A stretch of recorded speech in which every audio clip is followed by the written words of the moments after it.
Imagine this: a world on fire, bombs thundering in the distance, Morse code crackling through static, rain tapping against metal like a warning from the sky itself. Now picture a single room, quiet, cold, forgotten. An archive no one visits anymore. A gloved hand wipes dust from a folder thick with secrets and slowly peels it open. Redacted, stamped across every page, name withheld, story buried. In the narrator's voice, soft but sharp enough to cut through the darkness. In the darkest hours of World War II, victory didn't hinge on a general or a weapon, but on a mind the world was never supposed to remember. Suddenly, flash, a radar screen pulsing with enemy signals. Flash, a U-boat slipping beneath the waves just seconds before a torpedo hits. Flash, scientists shouting, scrambling, racing against time as alarms scream through the lab. And in every scene, unseen, uncredited, his fingerprint is there. The innovation that changed the war. The discovery that saved thousands, maybe millions. Generals depended on it. Presidents trusted it. Nazi intelligence feared it. But when the smoke cleared, when the world celebrated, when medals were handed out, his name was nowhere. Just an empty space where a legacy should have been. Silence fills the frame. A silence so heavy you can feel it pressing against your chest. Then the voice returns, lower now, sharper. Who erased the black genius who helped win World War II, and why? The folder snaps shut, lights fade, and before we step into the past, one question lingers like a shadow. What kind of truth is so powerful someone tried to bury it forever? Picture this: America, 1930. A land humming with factories, but cracking under the weight of its own prejudice. Steam rises from steel mills, while segregation signs hang like silent threats over doorways. A bus hisses to a stop. White passengers board first. Black passengers wait, eyes down, voices muted. A country divided long before the world would be. But in the middle of this fractured landscape, something extraordinary is forming. A spark, a mind pushing against every wall built to contain it. Before the war, before the secrecy, before the world knew how desperately it needed him, there was already the legend of George Washington Carver. But history rarely talks about the other genius rising quietly behind him. A man named Dr. Charles Drew. Imagine a cramped medical lab filled with rattling glass vials, clattering trays, and the metallic sting of antiseptic. Young doctors shuffle around, tired, overwhelmed, running out of options. Blood spoils too quickly. Wounded patients die waiting. And in the middle of it all, Charles Drew stands at a desk lit by a single lamp, scribbling formulas, testing samples, refusing to accept impossible. A segregated nation tried to limit where he could work, where he could study, even where he could live. But they couldn't limit how far his mind reached. He wasn't trying to prove anything to a racist system. He was trying to save lives. All lives. Every soldier, every mother, every stranger he would never meet. Then, like a match dropped into dry grass, the world catches fire. Europe erupts in war. Cities fall. Armies bleed. Nations scramble for answers. And somewhere across the ocean, Drew's discovery, quiet, fragile, revolutionary, waits for the moment it will change everything. They didn't know it yet, But the question of who lived and who didn't, who made it home and who never would, soon rested on the work of a black doctor most Americans had never even heard of. But with war closing in and casualties rising every hour, another question loomed, darker than any battlefield. Would the U.S. military accept a life-saving breakthrough if it meant rewriting the rules of segregation? Imagine a dim basement lab, cramped and overheated, where glass vials clink like restless ghosts. A single overhead lamp buzzes. The air is thick with the smell of alcohol, metal, and sleepless nights. There, hunched over a cluttered table, stands Charles Drew, eyes red, hands trembling, mind razor-sharp. Around him, blood separates slowly into layers, red cells sinking, pale plasma rising like liquid gold. Most doctors see a limitation. Drew sees a possibility. Hours pass, days blur, experiments fail, but he keeps going. Because every drop of blood on that table could mean the difference between a soldier living or never coming home. Then, one night, something shifts. A result no one expected, a method no one had mastered. Plasma, stable. Plasma, storable. Plasma, shippable across oceans. In that tiny Columbia University lab, in silence broken only by the ticking of a clock, Drew cracks a code that will travel farther than he ever could. Montage.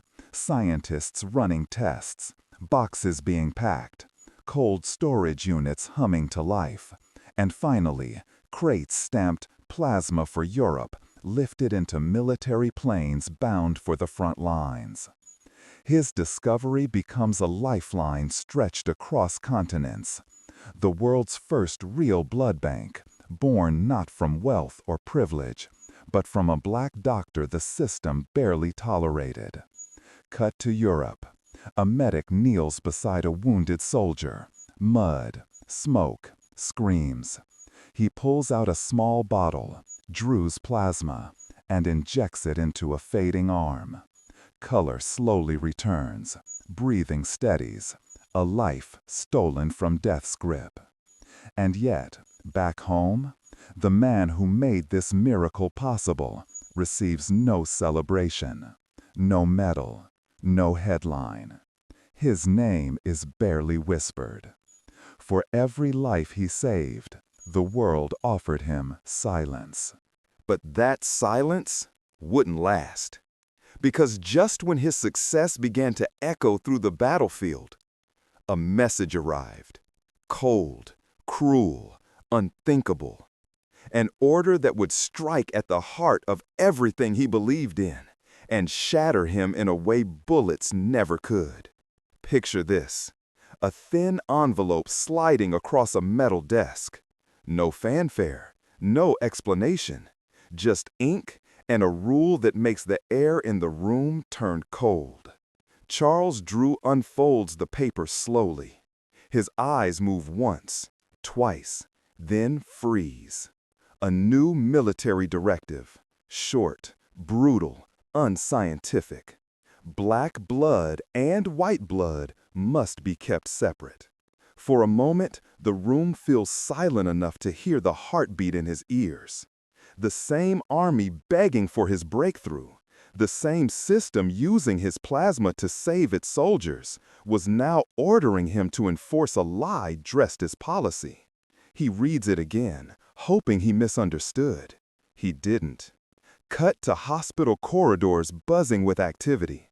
Nurses moving quickly, sorting supplies, whispering in frustration. Doctors shaking their heads as the absurdity spreads like a shadow. One says, "This isn't medicine." Another mutters, "This is politics wearing a lab coat." Drew stands in the middle of it all, the weight of the order pressing on his chest. He had proven, beyond doubt, that plasma carries no race, no color, just life. Yet here he was, watching crates labeled white and Negro being stacked like some twisted inventory of human worth. He clenches the paper in his fist. Anger, hurt, a quiet disbelief that somehow feels louder than shouting. How do you save a country that won't even see you as equal? Cut to a crowded military boardroom. Uniforms lined up like stone statues. Drew stands before them, tired but unbreakable. He lays out the facts, the science, the lives at stake. But the faces staring back at him don't move, not an inch. He raises his voice. They raise their walls. He pushes harder. They push back with silence so deliberate it feels like punishment. The man who gave them a weapon against death was now fighting an enemy he couldn't see, ignorance wrapped in authority. And that's when it happened, a moment he would never forget. The moment he realized the war he was fighting behind closed doors was just beginning. Because when he dared to speak up, when he refused to bow to a policy that insulted everything he stood for, the system responded. Not with reason, not with gratitude, but with something far more devastating and far more personal. Imagine standing in a room filled with the very thing you created and realizing you're no longer welcome in it. That was Charles Drew. He refused to stay quiet. He refused to let science bow to prejudice. And in segregated America, that refusal carried a price. Picture a stack of official documents sliding across a desk, cold, clinical, final. A signature here, a stamp there. And just like that, the man who built the nation's blood program was removed from it. No argument, no hearing, no gratitude. Just erased. His name was crossed out, his authority stripped, his leadership handed to someone deemed more appropriate, which in those days meant someone who wasn't black. Cut to celebration sweeping across the nation as victories pile up overseas. Parades, fireworks, medals pinned to uniforms under flashing cameras. And behind every smiling general, behind every soldier who survived because of plasma he perfected, Drew is nowhere in sight. He watches from a distance as others stand beneath the lights that should have touched his shoulders. He sees newspapers praising breakthroughs he pioneered. He hears speeches honoring programs he built from scratch with his own exhaustion and brilliance. But his name? A whisper. A footnote, a line buried so deep most people never saw it. The Allies won the war, millions were saved, and the system he created became the blueprint for modern medicine. But the man behind it, the mind that made it possible, he was pushed into the shadows, intentionally, methodically, silently. And just when it looked like that silence would swallow him forever, just when history seemed ready to pretend he never existed, one night, one tragic, shattering night, changed everything. Because what happened next would force the world to remember the name it tried so hard to forget. Imagine a dark highway just before dawn, fog curling over the pavement like cold breath, a pair of headlights slicing through the night, moving fast, too fast, because somewhere ahead a colleague needed help. And Charles Drew was never the kind of man who hesitated when a life was on the line. The road bends, the tires skid, metal screams, glass shatters into 1,000 stars across the asphalt. And then, silence. A silence so heavy it feels like the world stopped breathing. The wreckage settles in the dark, twisted and motionless. Minutes feel like hours until another car approaches, brakes shrieking. Strangers rush toward the mangled vehicle, their voices frantic, their hands desperate as they pull him from the wreck. The man who had saved lives across oceans, now lying broken on a North Carolina roadside. For decades, rumors spread like wildfire. Whispers that segregated hospitals had turned him away, that the doctor who gave blood to the world was denied it himself. It's a story people repeated because it felt brutally symbolic, too symbolic. But the truth, when you reach it, hurts in a different way, a quieter way. His injuries were catastrophic. Not even the best emergency care of the time could have saved him. His brilliance, his stubborn courage, his fight, none of it stood a chance against the force of that crash. He died at just 45. 45. An age when most geniuses are only beginning to be heard, and he had already changed the world. Imagine his portrait now, fading into a wall lined with faces, black innovators' history tucked into the margins, a silent gallery of minds the world used but rarely honored. But Drew, his legacy never truly vanished. It lives in the cold stutter of a hospital refrigerator storing life-saving plasma, in every emergency room where a doctor stabilizes a stranger, in every soldier who survived because blood could travel farther than they could. You won't see his name on medals or monuments, but look closely. In the pulse of every life pulled back from the edge, his fingerprint is still there.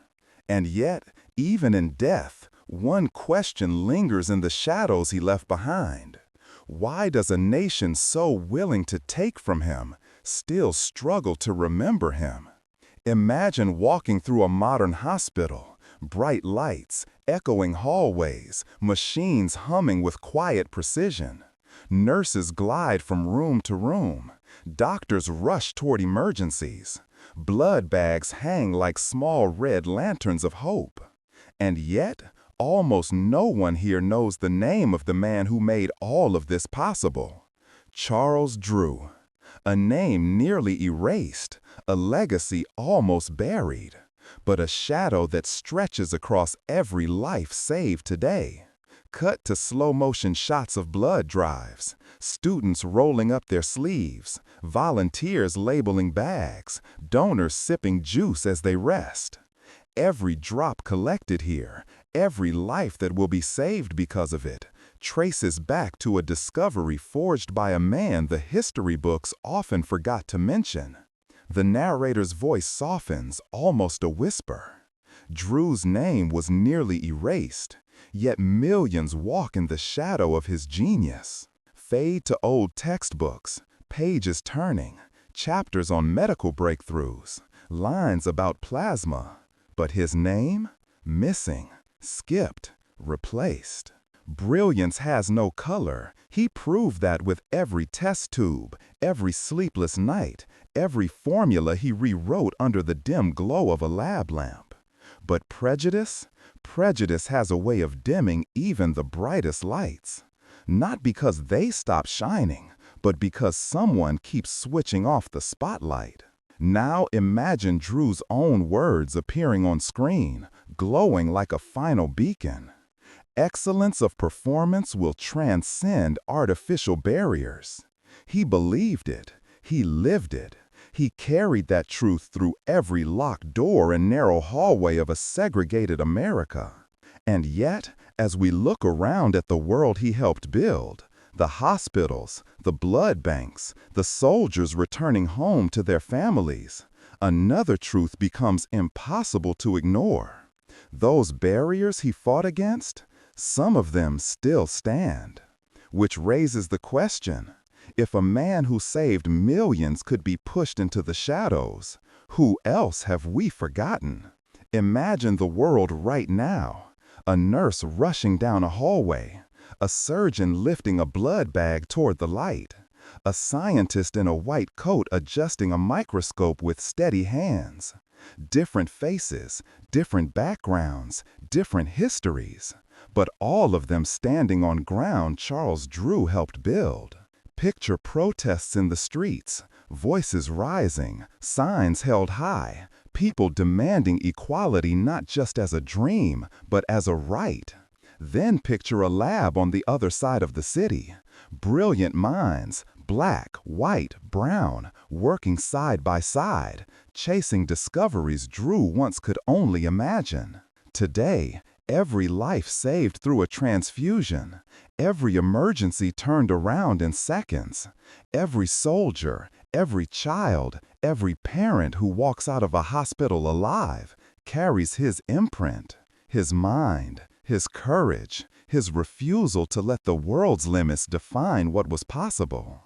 But as the narrator's voice lowers, a sharper truth cuts through the noise. The question remains, how many other Black geniuses have we forgotten? How many names were pushed off the page? How many stories were never told? How many heroes stood behind the curtain while someone else took the bow? The screen tightens into a slow, deliberate zoom on Drew's face. Calm, determined, unbroken. A man who saved millions and almost vanished from history. History tried to erase him. We can choose to remember. The image fades into darkness, quiet, heavy, powerful. Then one final line slips through the silence, like a promise and a warning all at once. Share this story, because silence is how history disappears.